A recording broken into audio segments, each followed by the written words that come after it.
జీవితం సాధారణంగా ఆటుపోట్ల గుండా వెళుతుంది, అష్ట కష్టాల గుండా వెళుతుంది, అనారోగ్యం గుండా, ఆర్థిక ఇబ్బందుల గుండా వెళ్లాల్సి వస్తుంది. ఈ సమస్యల గుండా, కష్టాల గుండా, అవమానాల గుండా, ఆటుపోటుల గుండా, ఆర్థిక ఇబ్బందుల గుండా వెళుతున్నప్పుడు ప్రతి ఒక్కరికి ఉండే ఒక ఆశ ఏమిటంటే తప్పక వీటిలో నుంచి నేను బయటపడతాను అనే ఆశ ఉంటుంది.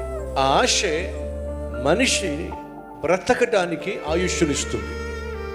ఈరోజు నీ జీవితంలో కొన్ని కష్టాలు ఉన్నాయి, శ్రమలు ఉన్నాయి, బాధలు ఉన్నాయి, ఆర్థిక ఇబ్బందులు ఉన్నాయి, అనారోగ్యం ఉంది, అష్ట కష్టాల గుండా వెళుతున్నావు.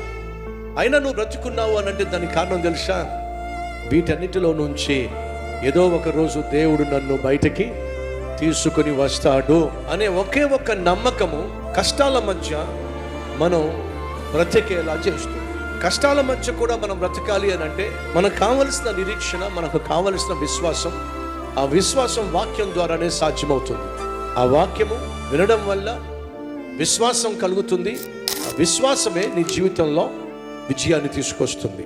ఈరోజు కలిగి ఉన్న కష్టాన్ని బట్టో, ఇరుకు ఇబ్బందిని బట్టో, ఆర్థిక సమస్యని బట్టో, అనారోగ్యాన్ని బట్టో నీరుగారిపోకండి, నిరుత్సాహపడకండి. మంచి రోజులు రాబోతున్నాయి అని నమ్మండి.